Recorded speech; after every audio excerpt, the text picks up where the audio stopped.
Praise the lord. ఈరోజు దేవుని వాగ్దానము, నిర్దోషుల చర్యలను యెహోవా గుర్తించుచున్నాడు, వారి స్వాస్థ్యము సదాకాలము నిలుచును. కీర్తనల గ్రంథము 37వ అధ్యాయము 18వ వచనము. సహోదరి సహోదరులారా, ఈ వాక్యం దేవుని ప్రేమను మరియు నీతిమంతుల పట్ల ఆయనకు ఉన్న శ్రద్ధను వివరిస్తుంది. దీనిని 2 భాగాలుగా విభజించి చూడవచ్చు. 1, నిర్దోషుల చర్యలను యెహోవా గుర్తించుచున్నాడు. 2, వారి స్వాస్థ్యము సదాకాలము నిలుచును. మొదటిగా, నిర్దోషుల చర్యలను యెహోవా గుర్తించుచున్నాడు అంటే దేవుడు నీతిమంతుల జీవితంలోని ప్రతి రోజును, ప్రతి పరిస్థితిని గమనిస్తున్నాడు. ఇక్కడ గుర్తించుట అంటే కేవలం చూడటం మాత్రమే కాదు, వారిని ప్రేమతో కాపాడటం మరియు వారి పట్ల బాధ్యత వహించడం. ఉదాహరణకు, ఒక బాటసారి గొర్రెలను చూసి వెళ్ళిపోతాడు.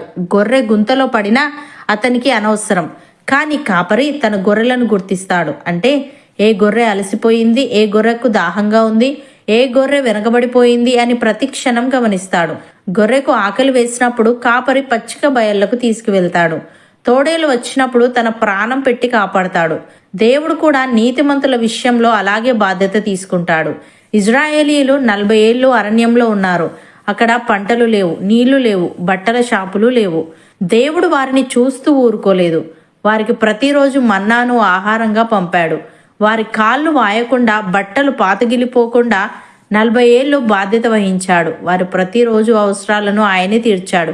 ప్రియులారా, యెహోవా గుర్తించుచున్నాడు అంటే ఆయన మన జీవితంలోని ప్రతిరోజు, అది మంచి రోజైనా చెడ్డ రోజైనా, దేవుడు మనకు బాధ్యత గల తండ్రిలాగా మన వెన్నంటే ఉండి మనకు ఏ హాని కలగకుండా చూసుకుంటాడని అర్థం. 2వదిగా, వారి స్వాస్థ్యము సదాకాలము నిలుచును అని ఉంది. అంటే దుర్మార్గుల సంపద నశించిపోవచ్చు, కానీ నీతిమంతులకు దేవుడు ఇచ్చే ఆశీర్వాదం శాశ్వతమైనది. ఇది భూమి మీద వారి కుటుంబానికి క్షేమము మరియు పరలోకంలో నిత్య జీవము. లూకాసు వార్త 16వ అధ్యాయంలోని ఉపమానం దీనికి సరైన ఉదాహరణ. ధనవంతుడు ఊదా రంగు వస్త్రాలు ధరించి ప్రతిరోజు విందులు చేసుకునేవాడు. అతని సంపద అతని మరణం వరకే నిలిచింది. చనిపోయాక అతనికి ఒక్క చుక్క నీరు కూడా దొరకలేదు. అతని స్వాస్థ్యం నశించిపోయింది. లాజరు పేదవాడే అయినా దేవుని యందు భయభక్తులు గలవాడు. అతడు చనిపోయినప్పుడు దేవదూతలు వచ్చి అతనిని అబ్రహాము రొమ్మున చేర్చారు. అది సదాకాలము నిలిచే స్వాస్థ్యం. అతనికి ఇక ఆకలి లేదు, బాధ లేదు. ప్రియులారా, స్వాస్థ్యము సదాకాలము నిలుచును అంటే భూమి మీద తరతరాలకు నిలిచే మంచి పేరు, పిల్లల క్షేమము మరియు దేవుని రక్షణ. అలాగే పరలోకంలో యుగయుగాలు దేవునితో ఉండే నిత్య జీవము. దుర్మార్గుల ఆస్తి మంచు లాంటిది, ఎండరాగానే కరిగిపోతుంది. కానీ నీతిమంతుల ఆశీర్వాదం బండలాంటిది, ఎప్పటికీ కదలదు. భక్తుడు ఈ విధంగా అంటున్నాడు, యెహోవా, నీ యందు నమ్మిక ఉంచి ఉన్నాను. నీవే నా దేవుడవని నేను అనుకొనుచున్నాను. నా కాలగతులు నీ వశములోనున్నవి. నా శత్రువుల చేతిలో నుండి నన్ను రక్షింపుము. నన్ను తరుము వారి నుండి నన్ను రక్షింపుము. నీ సేవకుని మీద నీ ముఖకాంతి ప్రకాశింపజేయుము. నీ కృపచేత నన్ను రక్షింపుము అని. ప్రియులారా, తండ్రి తన కుమారుల ఎడల జాలిపడునట్లు యెహోవా తన యందు భయభక్తులు గలవారి ఎడల జాలిపడును. మనము నిర్మింపబడిన రీతి ఆయనకు తెలిసే ఉన్నది. మనము మంటివారమని ఆయన జ్ఞాపకము చేసుకొనుచున్నాడు. నరుని ఆయువు గడ్డివలెనున్నది. అడవి పువ్వు పూయినట్లు వాడు పూయును. దాని మీద గాలి వీచగా అది లేకపోవును. ఆ మీదట దాని చోటు దాన్ని నెరుగదు. ఆయన నిబంధనను గైకొనుచు ఆయన కట్టడలను అనుసరించి నడుచుకుని వారి మీద, యెహోవా యందు భయభక్తులు గల వారి మీద ఆయన కృప యుగయుగములు నిలుచును. ఆయన నీతి వారికి పిల్ల పిల్ల తరమున నిలుచును. అపోస్తలుడైన పౌలు ఈ విధంగా అంటున్నాడు, దేవుని యొక్క స్థిరమైన పునాది నిలకడగా ఉన్నది.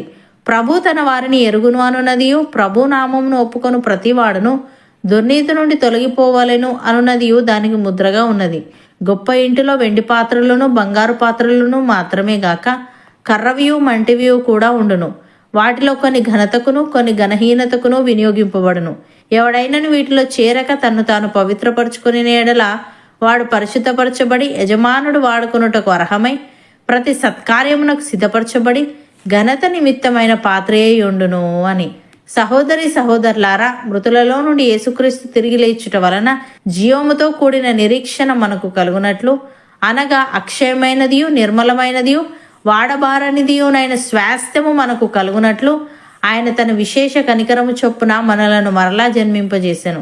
కడవరి కాలమందు బయలుపరచబడుటకు సిద్ధంగానున్న రక్షణ మనకు కలుగునట్లు విశ్వాసము ద్వారా దేవుని శక్తి చేత కాపాడబడు మన కొరకు ఆ స్వాస్థ్యము పరలోకమందు భద్రపరచబడి ఉన్నది.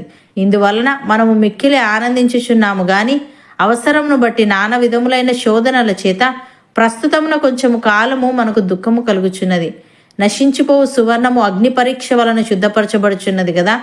దానికంటే అమూల్యమైన మన విశ్వాసము ఈ శోధనల చేత పరీక్షకు నిలిచినదై యేసుక్రీస్తు ప్రత్యక్షమైనప్పుడు మనకు మెప్పును మహిమయు ఘనతయు కలుగుటకు కారణమగును. అవును అన్నవారు నాతో పాటు ప్రార్థనలో ఏకీభవించండి.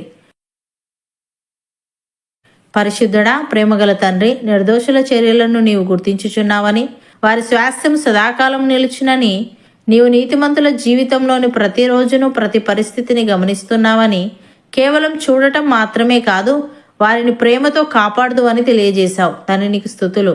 దేవా, గొర్రెలను కాచే మంచి కాపరి వలె మా ప్రతి పరిస్థితిని, మా కష్ట సుఖాలను నీవు ఎరుగుదువు గనుక అరణ్యములో ఇజ్రాయేలీలను పోషించినట్లుగా మా అనుదిన అవసరాలను తీరుస్తూ ఏ హాని కలగకుండా మమ్మల్ని కాపాడుదువు గనుక నీకు కృతజ్ఞతలు చెల్లిస్తూ మేము నిబంధనను గైకొనుచు నీ కట్టడలను అనుసరించి నడుచుకునే వారంగా ఉండుటకు సహాయము దయచేయమని. లోక సంబంధమైన సంపదలు మంచివలె కరిగిపోతాయి, కానీ నీవు మాకు అనుగ్రహించే ఆశీర్వాదము పరలోక స్వాస్థ్యము శాశ్వతమైనది గనుక అట్టి అక్షయమైన నిర్మలమైన వాడబారని స్వాస్థ్యము మేము పొందుకొనుటకు కృపచూపమని. నీవు ప్రత్యక్షమైనప్పుడు మెప్పును మహిమను ఘనతను పొందుకునే భాగ్యము మాలో ప్రతి ఒక్కరికి నీవే అనుగ్రహించమని యేసుక్రీస్తు నామమున ప్రార్థిస్తున్నాము తండ్రి. ఆమెన్.